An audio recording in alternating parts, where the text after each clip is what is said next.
त्या रात्री आलेला फोन जर त्याने उचलला नसता तर कदाचित त्याला कधीच समजले नसते की त्याच्या वडिलांचा अपघात नव्हे, खून झाला होता. कधीकधी आयुष्यातलं सर्वात मोठं दुःख म्हणजे आपल्याला ज्यांची सर्वात जास्त आठवण येते ते लोक कायमचे हरवलेले आहेत असं म्हणून जगणं, पण त्याहून भयानक सत्य म्हणजे ते कुठेतरी जिवंत असतात आणि आपल्याला ओळखतही नसतात. रात्रीचे 12 वाजले होते. पुण्यातल्या छोट्याशा फ्लॅटमध्ये अनिकेत एकटाच बसला होता. बाहेर मुसळधार पाऊस पडत होता. खिडकीवर आदळणाऱ्या पावसाच्या थेंबांचा आवाज आणि घरातील भयानक शांतता त्याच्या मनाला अजूनच बेचैन करत होती. टेबलवर त्याच्या आईवडिलांचा जुना फोटो ठेवलेला होता. तो फोटो रोज तो झोपण्याआधी पाहायचा, कारण त्या फोटोत त्याचं संपूर्ण आयुष्य होतं. लहानपणीच त्याचे आईवडील अपघातात गेले होते. त्यानंतर त्याला त्याच्या मामांनी वाढवलं होतं. मामा नेहमी म्हणायचा, तुझे आईवडील खूप चांगले होते रे. आणि प्रत्येक वेळी अनिकेतच्या डोळ्यात पाणी यायचं. त्या रात्री अचानक त्याचा फोन वाजला. अननोन नंबर होता तो. त्याने फोन उचलला. समोरून एक वृद्ध स्त्रीचा थरथरत आवाज आला. अनिकेत. हो, कोण बोलतंय? काही सेकंद शांतता होती आणि मग ती स्त्री म्हणाली, तुझी आई अजून जिवंत आहे. अनिकेतच्या हातातून फोन जवळजवळ खाली पडला. काय? पण समोरून फोन कट झाला. त्या एका वाक्याने त्याचे संपूर्ण आयुष्य हादरले. त्या रात्री तो झोपू शकला नाही. सकाळ होताच तो थेट आपल्या मामाकडे गेला. मामा अंगणात बसून चहा पीत होता. अनिकेत थेट त्याच्यासमोर जाऊन उभा राहिला. मामा, आई खरंच मेली होती का?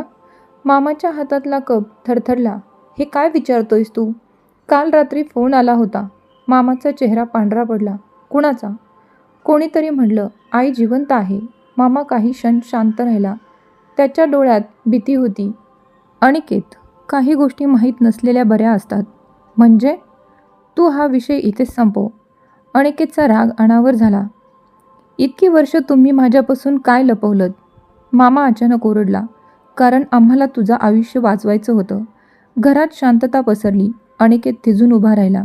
माझं आयुष्य? कोणापासून? मामा काही बोलला नाही. त्याने फक्त कपाटातून एक जुनी डायरी काढली. हे तुझ्या बाबांचं आहे. अनिकेतचे हात थरथरत होते. त्यांनी डायरी उघडली. पहिल्याच पानावर लिहिलं होतं, जर ही डायरी अनिकेतपर्यंत पोहोचली असेल तर कदाचित मी जिवंत नसेल. अनिकेतचा श्वास अडकला. तो पुढे वाचू लागला. अनिकेत, तुझी आई आणि मी मोठ्या संकटात आहोत. काही लोक आमच्या मागे लागले आहेत. मी पोलिसात काम करत होतो. पण मला काही भयानक सत्य समजलं आणि त्याची किंमत आम्हाला जीव देऊन चुकवावी लागू शकते. अनिकेतच्या कपाळावर घाम आला. जर तुला कधी कळलं की तुझी आई जिवंत आहे तर तिचा शोध घे, कारण ती तुझ्यापासून दूर गेली, पण स्वतःच्या इच्छेने नाही. डायरी इथेच संपली होती. अनिकेतच्या डोळ्यात हजारो प्रश्न होते. मामा, हे सगळं काय आहे? मामा रडू लागला. तुझ्या बाबांनी काही मोठ्या लोकांविरुद्ध पुरावे गोळा केले होते. त्यांना मारण्याचा प्रयत्न झाला. मग आई? त्या रात्री अपघात झाला, पण तुझ्या आईचा मृतदेह कधी सापडलाच नाही. अनिकेतच्या अंगावर काटा आला. म्हणजे ती खरंच जिवंत असू शकते.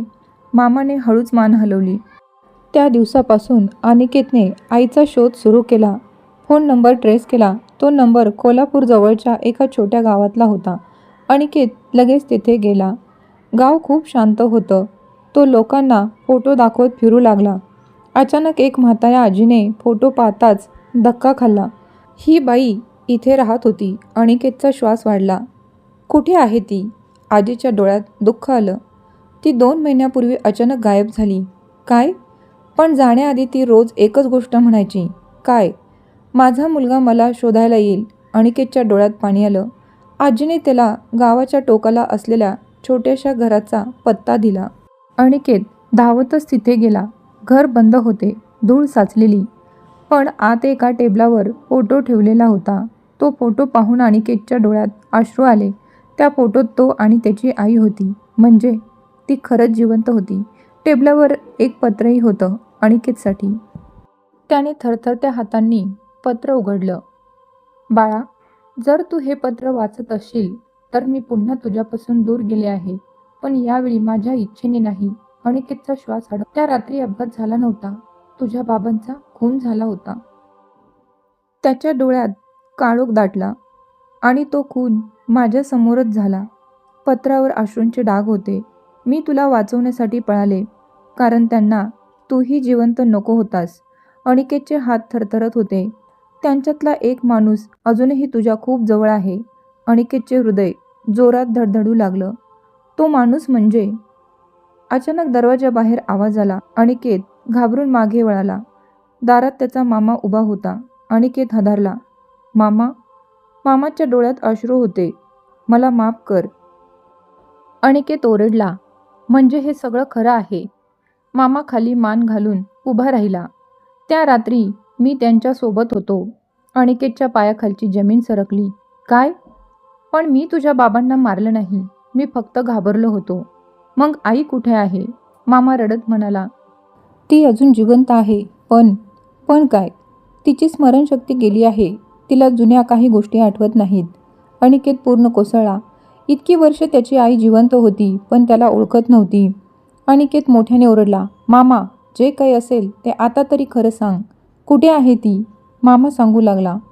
त्या रात्री पाऊस खूप जोरात पडत होता. तू फक्त 5 वर्षांचा होता. तुझे बाबा पोलीस असल्यामुळे त्यांनी एका मोठ्या भ्रष्टाचाराच्या प्रकरणाचे पुरावे गोळा केले होते. काही मोठे लोक त्यांच्या मागे लागले होते. तुझे बाबा त्या रात्री घाबरलेल्या अवस्थेत घरी आले होते आणि तुझ्या आईला म्हणाले, आपल्याकडे वेळ खूप कमी आहे. ते लोक आपल्याला जिवंत सोडणार नाहीत. आईच्या डोळ्यात भीती होती. तिने छोट्या अनिकेतला घट्ट मिठी मारली. काही मिनिटातच बाहेर गाड्यांचा आवाज आला. घराभोवती काही माणसं जमा झाली होती. तुझे बाबा आईला ओरडले, अनिकेतला घेऊन मागच्या दरवाजातून पळ. तुझी आई तुला घेऊन अंधारात पळू लागली, पण अचानक गोळीबार झाला. तुझ्या बाबांचा तुझ्या आईच्या समोरच जागीच मृत्यू झाला. आई किंचाळली, पण तिला थांबायला वेळ नव्हता, कारण त्या लोकांचा पुढचा निशाणा तू होतास. तुझी आई तुला घेऊन रस्त्यावर पळत असताना समोरून एक कार आली आणि त्यात तुमचा अपघात झाला. मी तुमच्या अपघात झालेल्या ठिकाणी पोहोचलो होतो. तुझी आई गंभीर जखमी झाली. तिच्या डोक्याला जबर मार लागला होता.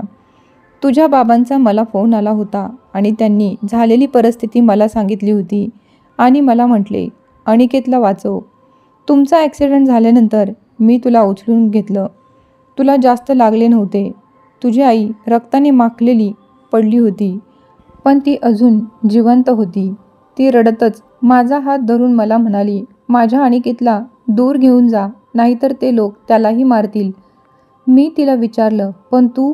तुझी आई हळू आवाजात म्हणाली, मी जिवंत आहे हे कोणालाही समजून देऊ नकोस. त्यावेळेस परिस्थिती खूप भयानक होती. गुंडे तुमच्या मागे लागले होते आणि तुझ्या आईने मला तुझी शपथ देऊन सांगितले की याला घेऊन जा. मी तुझ्या आईला त्याच ठिकाणी सोडून निघून गेलो. माझ्याकडे दुसरा कोणताच पर्याय नव्हता. मला वाटलं कदाचित ती आता वाचणार नाही. पण दुसऱ्या दिवशी मला समजलं, त्या अपघातात एक अनोळखी स्त्री जिवंत सापडली होती आणि तिला सरकारी हॉस्पिटलमध्ये दाखल केलं गेलं होतं. मी तिला भेटायला गेलो, पण तेव्हा मला समजलं की तिची स्मृती पूर्णपणे गेली होती. ती कोणालाच ओळखत नव्हती. स्वतःचं नावसुद्धा आठवत नव्हतं. तिची अवस्था पाहून माझ्या डोळ्यात पाणी आलं. जर तिला परत तुझ्याकडे आणलं तर त्या गुंडांना ती जिवंत असल्याचं कळेल आणि जर त्यांना हे समजलं तर तुला देखील मारतील. म्हणून मी एक कठोर निर्णय घेतला. मी हॉस्पिटलच्या रेकॉर्डमध्ये तिचं नाव बदललं आणि दूरच्या एका आश्रमात तिची व्यवस्था केली. मी खूप वर्ष तिची काळजी घेत होतो. मी ही गोष्ट तुझ्यापासून लपवली कारण मला भीती होती, जर तुला सत्य समजलं तर तू तुझ्या आईला शोधायला नक्कीच जाशील. तुझ्या मागे लागलेले लोक पुन्हा जागे होतील. काही वर्षानंतर तुझ्या आईची स्मृती थोडी थोडी परत यायला लागली. तिला एकच गोष्ट सतत आठवू लागली, माझा मुलगा अनिकेत. तुझ्या आईला मी काही वर्ष आश्रमातच ठेवले होते, पण जसजशा तिच्या आठवणी परत यायला लागल्या तसतशी ती सतत एकच गोष्टीसाठी हट्ट करू लागली. मला माझ्या जुन्या गावात जायचं आहे. त्या गावातच तुझं लहानपण गेलं होतं. तिथे तिच्या अनेक आठवणी होत्या. डॉक्टरांना वाटलं कदाचित जुन्या जागी गेल्यावर तिची स्मृती अजून सुधारेल. म्हणून आश्रमातून काही दिवसांसाठी मी तिला या गावात भाड्याच्या खोलीत ठेवले. तुला आता ज्या आजी भेटल्या त्या तुझ्या आईच्या ओळखीच्या झाल्या होत्या. एक दिवस जोराचा पाऊस चालू असताना तुझ्या आईला मागील गोष्टी आठवू लागल्या. तिला असं वाटलं तिचा कोणीतरी पाठलाग करत आहे. ती खूप घाबरली आणि पळू लागली. पळता पळता ती गावात पोहोचली आणि तिने गावातील एका बाईला आपल्या घरच्या मोबाईलवरती कॉल करायला सांगितला. हा तोच कॉल होता ज्या दिवशी तुला आला होता. अनिकेत मामाला विचारतो, पण मग आता ती कुठे आहे? मामाने एका हॉस्पिटलचा पत्ता दिला. अनिकेत ताबडतोब तेथे गेला. हॉस्पिटलच्या एका शांत खोलीत एक स्त्री खिडकीजवळ बसली होती. पांढरे केस, थकलेले डोळे. ती शांतपणे बाहेर पाऊस पाहत होती. अनिकेतच्या डोळ्यात अश्रू आले. आई! ती हळूच मागे वळाली, पण तिच्या चेहऱ्यावर ओळखीचा एकही भाव नव्हता. तुम्ही कोण? त्या एका प्रश्नाने अनिकेतचं हृदय तुटलं. तो तिच्यासमोर बसला. आई, मी अनिकेत. ती गोंधळून त्याच्याकडे पाहत राहिली. माझा मुलगा? अनिकेतने तिचा हात हातात घेतला. हो आई, मी आलोय. ती अचानक रडू लागली. मला काही आठवत नाही. अनिकेतही रडत होता. आई समोर होती, पण ती त्याला ओळखत नव्हती. पुढचे काही दिवस तो तिच्यासोबत राहिला. तिला जुन्या गोष्टी सांगू लागला. लहानपणीच्या आठवणी, त्यांचे वाढदिवस, तिची गाणी. हळूहळू तिच्या आठवणीत परत यायला लागल्या होत्या. एक दिवस ती अचानक त्याच्याकडे पाहून म्हणाली, अनिकेत. तो थबकला. आई! तिने रडत त्याला मिठी मारली. माझं बाळ! 20 वर्षांनी आईला तिचा मुलगा आठवला होता. दोघेही खूप रडले. पण नियती अजून शांत नव्हती. हॉस्पिटलमध्ये आग लागते, पण ती लावलेली असते.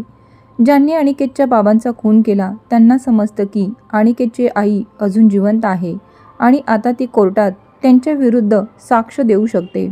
म्हणूनच ते लोक हॉस्पिटलमध्ये आग लावतात. रात्री हॉस्पिटलमध्ये अचानक धूर पसरायला लागतो. लोक पळत असतात. अनिकेत आईला घेऊन बाहेर निघत असतो. पण कॉरिडॉरमध्ये आग पसरते. तेवढ्यात आईला काही लोक दिसतात. तिला लगेच समजतं हे तेच लोक आहेत. आई घाबरते. ती अनिकेतचा हात पकडून म्हणते, बाळा, ते पुन्हा तुला मारायला आले आहेत. अनिकेत हादरतो. तो आईला घेऊन धावतो. पण अचानक छताचा जळालेला भाग खाली पडतो. आई अनिकेतला जोरात ढकलते आणि स्वतः अग्नीत अडकते. आई जळत्या अग्नीत अडकलेली असते. अनिकेत रडत ओरडत असतो, आई! आई शेवटचं हसते आणि म्हणते, पहिल्यांदा तुला जन्म दिला होता बाळा, पण आज तुला दुसऱ्यांदा वाचवलं. आणि मग सगळीकडे आग पसरते आणि सगळं संपलं. अनिकेत जमिनीवर कोसळला. देवाने त्याला आई दिली, पण फक्त काही दिवसांसाठी. काही महिन्यानंतर अनिकेत आपल्या आईच्या कबरीजवळ बसला होता. त्याच्या हातात तिचा फोटो होता. तो हळूच म्हणाला, आई, आयुष्यभर तू माझ्यापासून दूर होतीस, पण शेवटी तरी मला मिठी मारलीस. माझ्यासाठी एवढंच पुरेसं आहे. आकाशात पुन्हा पाऊस सुरू झाला आणि अनिकेतला वाटलं आजही त्याची आई त्याच्यासाठी रडते. आईचं प्रेम कधी मरत नाही. ते वेळ, अंतर आणि मृत्यूच्या पलीकडे जिवंत राहतं.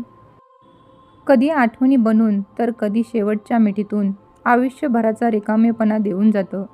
जर ही कथा तुम्हाला आवडली असेल तर व्हिडिओला लाईक करा, शेअर करा आणि अशीच हृदयस्पर्शी मराठी कथा ऐकण्यासाठी आत्ताच आपल्या स्वामिनी कथा लोक या यूट्यूब चॅनलला सबस्क्राईब नक्की करा.